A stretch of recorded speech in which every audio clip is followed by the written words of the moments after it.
Gente, deram uma responsabilidade muito forte. Eu queria que, antes de começar, tem muitos livros aqui, não é? Mas eu vou começar pelos que eu trouxe. Não é? Quem aqui gosta de ler, diz amém. Amém. Meu Deus. Quem aqui dorme depois da segunda página? É forte, viu? É forte. Eu declaro lendo aqui, ó, leitores assíduos, em nome de Jesus. Receba aí em nome de Jesus. Mateus ali, o grande Gaiva. Então veja só, nós temos aqui uma livraria, gente, maravilhosa. Né? Deus colocou uma visão, nosso pastor. E o Verbo Shop é assim, na pessoa do irmão Júnior. É algo que você não pode vacilar. Nós temos ali exemplares maravilhosos. E diante da temática que iremos falar aqui rapidamente, são 2 livros que eu tenho comigo, que é Heróis da Fé. Dá zoom aí, ó, Heróis da Fé. Né? Benjamin Orlando Boyle também, eu tenho uma enciclopédia. Aqui fala de 20 homens que incendiaram o mundo. Tocaram fogo e tudo, olha aí. É muito forte. Né? E nós estamos na nova geração, e é importante. Tem no Verbo Shop, é uma capinha nova, né? Um novo lançamento, uma nova edição. Eu tenho também aqui, se tratando também da história da igreja, As Catacumbas de Roma. Esse meu é antigo demais. Benjamin Scott. Mas no Verbo Shop nós temos também, é claro que está uma nova edição, uma capa mais elaborada.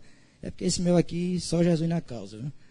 Mas também são livros que enriquecem a tua linha de raciocínio, o teu pensamento e te estrutura para conhecer mais de Deus. Não é? Rapidamente, quem trouxe a Bíblia, se está no celular, se está contigo aí, quando eu adentrei esse recinto, há uma unção disponível aqui. Né? Não trate isso como comum. Não é comum, não é mais uma quinta-feira. Né? Podem parecer despiciendas os vernáculos que iremos aqui introduzir, mas não é. Não trate como comum aquilo que Deus santificou. Amém? Abra aí Atos, por gentileza. Atos, capítulo 2. Livro de Atos, capítulo 2. Atos dos Apóstolos, o 5º livro do Novo Testamento. Vou botar aqui na minha Bíblia. Atos dos Apóstolos, capítulo 2. E o versículo de número 1. Até o versículo de número 4. Prioritariamente a gente vai ler essas partes, que trata acerca da descida do Espírito Santo.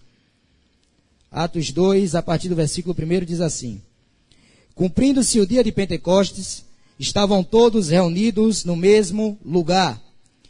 E de repente veio do céu um som, como de um vento veemente e impetuoso, e encheu toda a casa em que estavam assentados. E foram vistas por eles línguas repartidas como que de fogo, as quais pousaram sobre cada um deles. O versículo 4. E todos foram cheios do Espírito Santo e começaram a falar em outras línguas, conforme o Espírito Santo lhes concedia que falassem. Agora, rapidamente, vá para o versículo de número 42. Versículo de número 42 do mesmo livro de Atos, do capítulo 2. Que diz assim: E perseveravam na doutrina dos apóstolos, e na comunhão, e no partir do pão, e nas orações.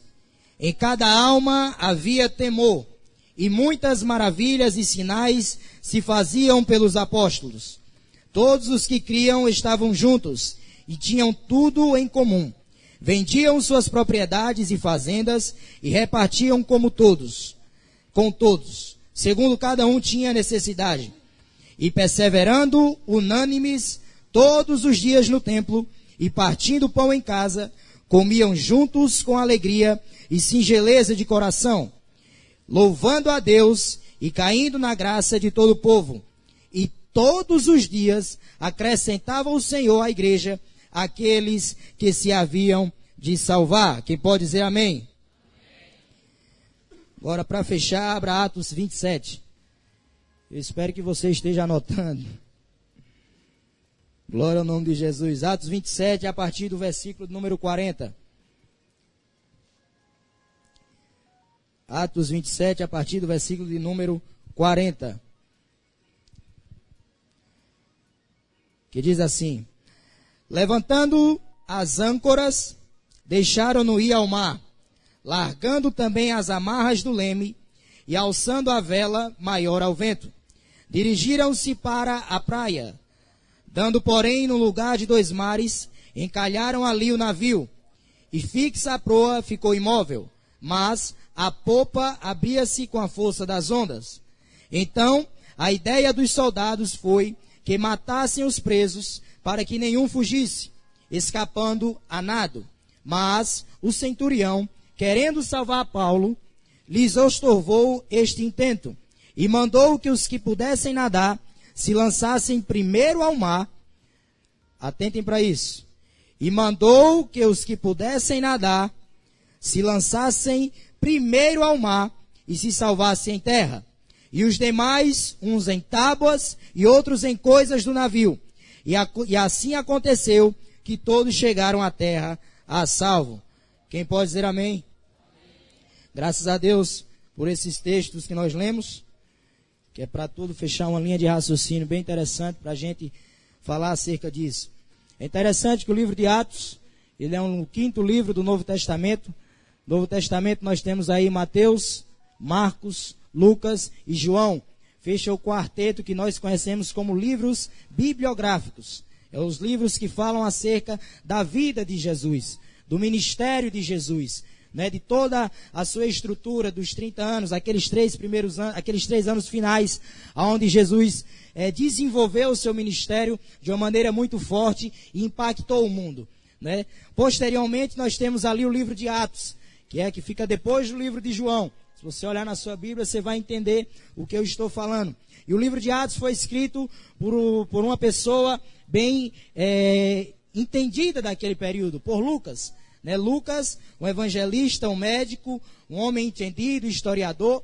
Ele escreveu tanto o Evangelho como também o livro do Atos dos Apóstolos. Quando você pega em Lucas, no capítulo 1, no próprio Evangelho, ele expressa algo bem detalhado. Ele fala, fiz o primeiro tratado, ó Teófilo. Então ele escreve o Evangelho de Lucas para Teófilo. Quem era Teófilo? Teófilo era um grande pensador daquele período, era um homem grego, ou seja, naquele período a Grécia era o centro, podemos dizer assim, cabal de toda a intelectualidade do mundo.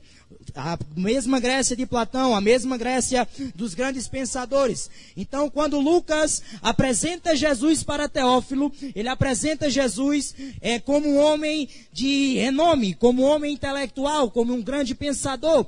Então, ele apresenta no seu livro, inicialmente dizendo, olha Teófilo, eu vou fazer um tratado acerca de um homem que ele não só falou, mas ele também fez coisas profundas.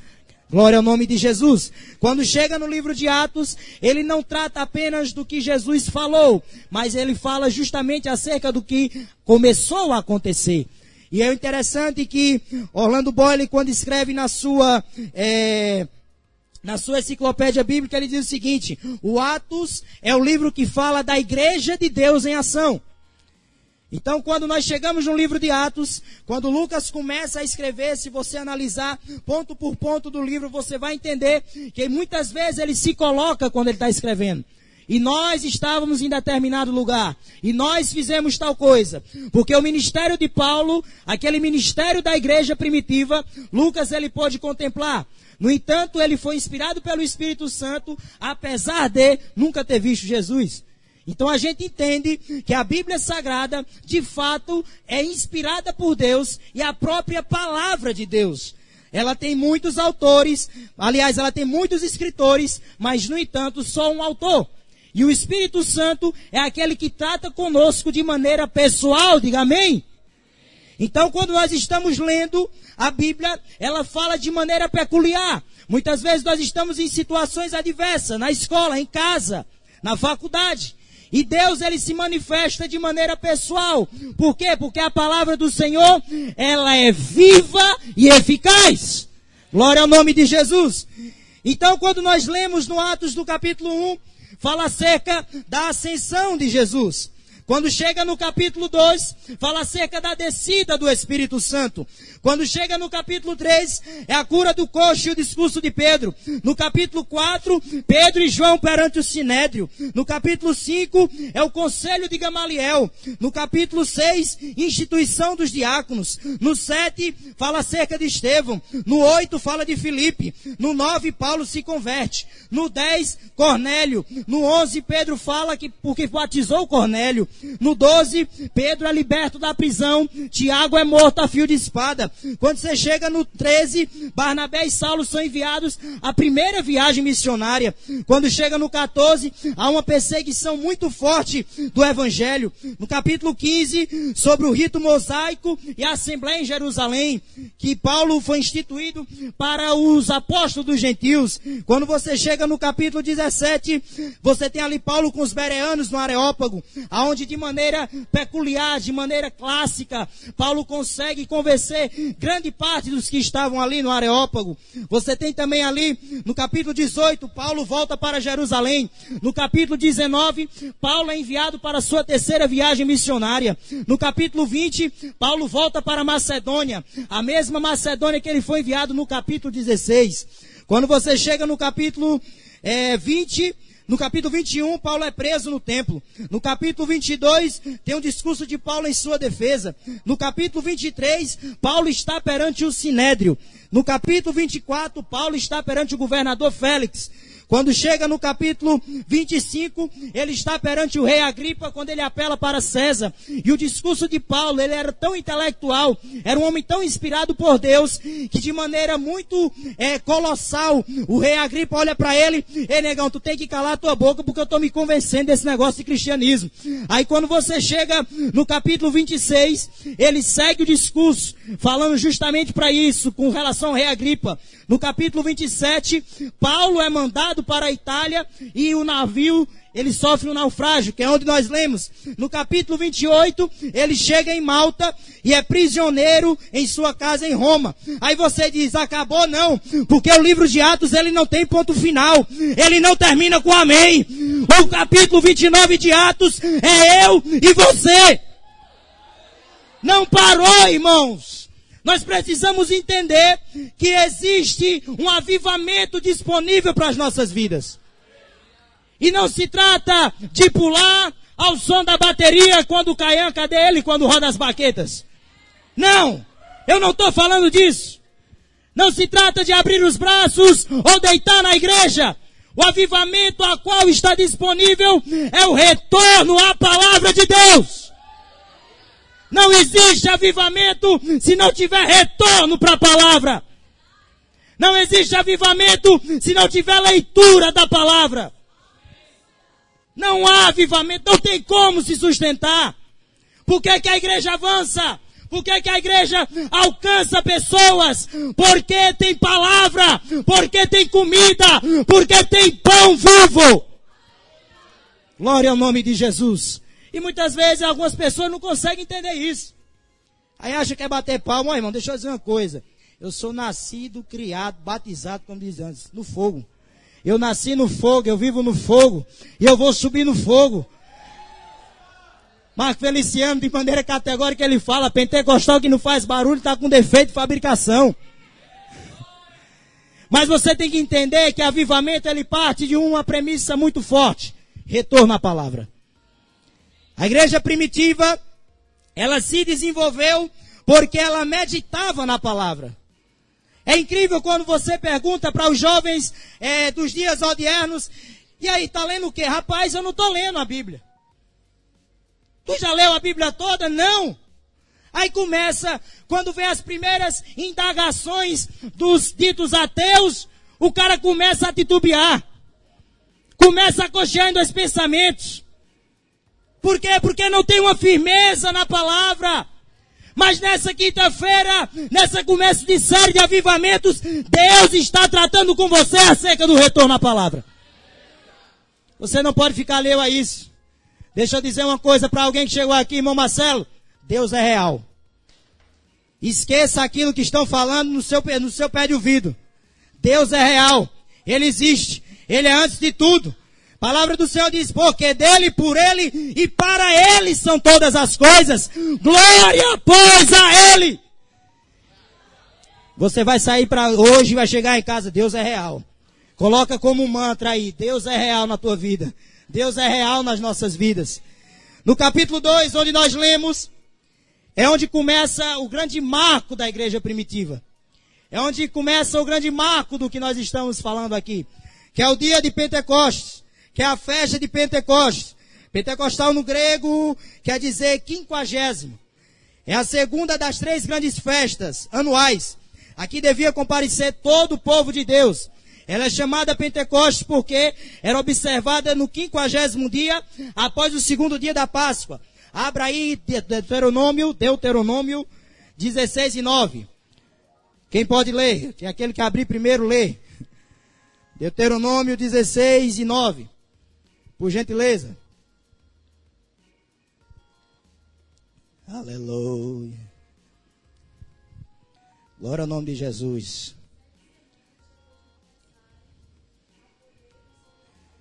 Pera ainda. Tu pode ficar de pé, por gentileza? Ótimo. Só o 16 e o 9.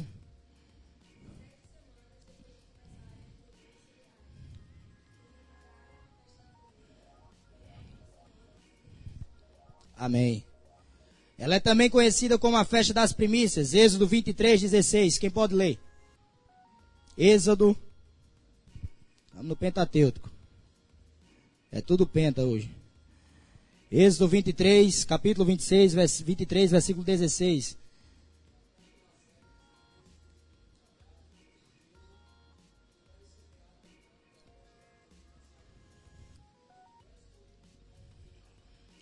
Amém. Vocês ouviram, né? Graças a Deus. Na festa de Pentecostes, toda a colheita foi dedicada a Deus. O que dera. Ou seja, Deus concedia, o pessoal se reunia e organizava uma festa onde no 50º dia, e eles celebravam aquilo ali. Então, era como se fosse não, era a celebração da colheita que Deus tinha disponível, né, tinha disponibilizado. E durou somente um dia, e era observada no dia 6 do mês de Sivan, que é considerado aí na última parte de maio. Então, observe o cenário do capítulo 2. Eles estavam lá reunidos, lotada a casa, era o dia de Pentecostes, eles estavam celebrando a colheita. Deus nos deu, foi coisa maravilhosa, foi coisa extraordinária. E de repente, diz o texto, não é o que estou dizendo, e de repente, meu Deus, veio do céu um som, como de um vento veemente e impetuoso. Não foi um vento, foi um som, como de um vento veemente e impetuoso, e encheu toda a casa. Quem pode dizer amém? Agora imagina, e a Bíblia diz que foram repartidos com eles línguas como que de fogo, e todos foram cheios do Espírito Santo. É interessante porque no capítulo 1, Jesus é assunto aos céus. E aí ele diz, eu vou enviar um Consolador. O Consolador chega e começa a trabalhar. Porque são 3, mas é um. Tem Deus Pai, Deus Filho e Deus Espírito Santo. Mas como é? Não entendi. Vou te explicar de novo. São 3, mais um. São 3. Aí você pergunta, não estou entendendo. Deixa eu te explicar, isso é mistério, viu?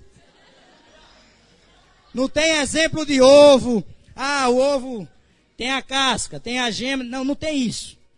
Não tem uma explicação material, física, palpável, que você consiga expressar o que é a Trindade. A Trindade é a Trindade, irmão. Acabou. Acabou. Aí Deus envia o Espírito Santo. E a Bíblia diz que o Espírito Santo enche. Meu Deus, vocês não estão me ouvindo. Mateus, Tiago, começa no teclado ali, por gentileza. Aleluia. Aleluia. Se vocês pudessem ver o que eu estou vendo. Aleluia. Você não ficava parado, apático. Aleluia. Mas Deus nos chamou nessa quinta-feira. Acontece. Depois corta na edição. Mas Deus nos chamou nessa quinta-feira. Aleluia. Para tratar comigo e com você acerca do real avivamento. Não é possível que estamos no epicentro, eu acho bonita essa palavra, epicentro do avivamento. E você não consegue entender o que é ser cheio do Espírito Santo. Aleluia! Glória ao nome de Jesus. E o interessante é que eles foram cheios e começaram a falar em novas línguas. E o Espírito Santo, ele não veio simplesmente para encher, mas ele veio para revestir, diga amém. E o que é o revestimento? Ora essa, eu estou aqui revestido, aliás, eu estou vestido. Mas se eu estiver com frio, eu vou colocar o quê? Um casaco. Estou me revestindo. Então o que é que acontece? Entenda que o Espírito Santo é como se fosse, eu fico até preocupado em usar esses exemplos, mas permita-me, o Espírito Santo é como se fosse uma vitamina. É como se tu está naquele dia ruim, naquela situação, já está fraquejando, ou então chegou, teve um novo nascimento, teve uma nova estrutura, aí o Espírito Santo chega e diz, espera ainda que eu vou dar mais força ainda. Oh glória, oh glória. O Senhor instituiu a igreja estava começando, eles já entendiam que existia o Salvador, eles já tinham visto a obra que Jesus tinha feito, mas precisavam de um revestimento de poder. Não se engane, você não vai, escute isso com muito cuidado, porque eu falo debaixo de um temor e de uma graça muito forte.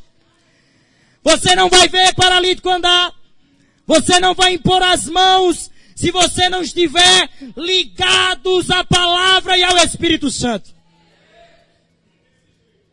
Não pense, queridos, que você vai ver coisas extraordinárias se você não mergulha no extraordinário. Não pense.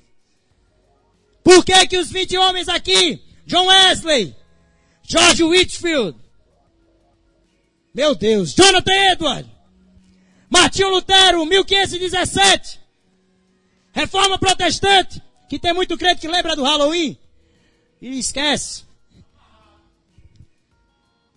Porque eram homens como nós, irmãos. Era adolescente, era como eu e você. A igreja primitiva, aqueles apóstolos, como Deus fazia, eram pessoas como nós.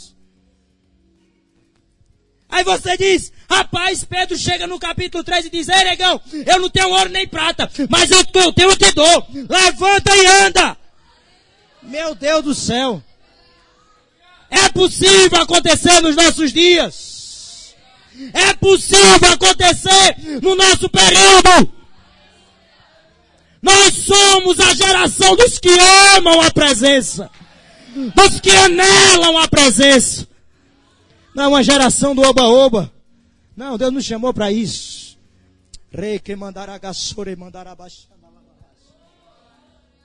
Deus não nos chamou, irmãos, para ficar só com fotinho Instagram. Não se trata disso. O avivamento real se trata, repito com todas as minhas forças, de um retorno à palavra. E você não consegue entender o porquê do seu presente, o porquê do que acontecerá no futuro, se você não entender que existe uma história e toda uma estrutura por trás. Aí você começa a meditar, meu Deus, eu tenho um livro de Atos. O livro de Atos dividido em duas partes. Você pega o capítulo 1 até o capítulo 9, fala de Pedro. Pedro está ali, o grande vulto. Pedro era o cara, Deus chamou, Deus deu a chave para ele, toma a chave. O que tu ligar no céu, o que tu ligar na terra vai ser ligado. O comando é teu. Aí no capítulo 9, Jesus chega para Paulo e diz, Saulo, Saulo, por que tu me persegues? Duro é para ti recalcitrar contra os aguilhões. Aguilhão é ponta, é ferro. Era como se Paulo estivesse dando murro em ponta de faca, imagina aí. Aí Saulo diz, quem é esse Senhor? Aí ele diz, eu sou Jesus, a quem tu está perseguindo. E a Bíblia diz que Jesus fala bem claro, ele será para mim como um vaso escolhido, e eu lhe mostrarei como é que ele tem que fazer as coisas. E Paulo se levanta como um grande líder do cristianismo. Meu Deus. Aí você tem a virada de chave. A partir do capítulo 10 até o capítulo 28, é só Paulo na fita. É o ministério de Paulo em explosão total. Aí eu pergunto, e quem era Paulo? Era anjo, era? Quem era Paulo? Era um semideus? Não, mas alguém que Deus chamou como eu e você. A Bíblia diz, não fostes vós que escolheste a mim, mas eu que escolhi a vós. E vos nomeei, para que vades e deis fruto, e o vosso fruto permaneça. Aleluia. E a Bíblia diz que Paulo fazia coisas extraordinárias, irmãos. Paulo atendia várias igrejas. Paulo ia para viagens missionárias. A Bíblia diz, separa Barnabé, separa Paulo. De repente o cara está na prisão, irmão. Numa masmorra. Preso, amarrado. Aí, rapaz, vamos fazer o quê? Vamos cantar. Olha, ele e Silas, preso, amarrado. Você tem que estar muito cheio do Espírito Santo. Porque tem neguinho que quando o Wi-Fi acaba já começa a desesperar. Chega perto de meio-dia, bata a fome, o nego já começa a falar o que não deve. Quem dirá numa masmorra amarrado. Meu Deus. Aleluia. Eu imagino, isso é uma conjectura, paráfrase minha. Imagino Paulo olhando para si e aí vamos cantar, é o jeito. E aí eles começam a cantar. E o que é interessante, irmãos, é que a Bíblia diz perto da meia-noite. Meu Deus do céu. Meia-noite, eu não sei se você entende, é uma transição do dia que estava para o novo dia que vai nascer. Você concorda comigo? Diz amém? Ainda bem, não estou falando uma besteira. Então você tem meia-noite. A Bíblia diz que perto da meia-noite, Paulo e Silas cantavam hinos em adoração. E os outros presos os escutavam. Glória a Deus. Eu entendo que meia-noite, irmão, é mudança. É transição. Aleluia. E muita gente está em mudança aqui. Muita gente está em uma transição, não sei. Talvez mudança de bairro, mudança de cidade, mudança de escola, mudança de novas conexões, amizades. Aleluia. Está chegando uma meia-noite diferente na tua vida. E o recado de Deus para a tua vida é que nessa meia-noite você só tem que cantar. E o que eu entendo por cantar? Eu entendo por cantar que é adoração. Eu entendo que a adoração é derramamento do Espírito. E eu entendo que isso também está ligado à presença de Deus. É anelar pela presença de Deus. Está perto da meia-noite da tua vida. Então adora como Paulo adorou. Canta como Silas cantou. E a Bíblia diz que os outros presos ouviam. Meu Deus do céu. Eu imagino Deus ouvindo também. Isso eu aprendi com um grande pregador. Ele disse, rapaz, Deus estava ouvindo. E eu não sei você, mas quando você está ouvindo uma música que você gosta, você começa a bater o pé. Não é? Do nada, a música está tocando lá e tu começa a bater o pé. A música está massa, estou gostando.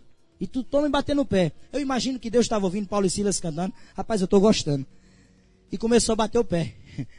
E de repente houve um... Aleluia! E de repente a Bíblia diz que os alicerces da prisão foram abalados.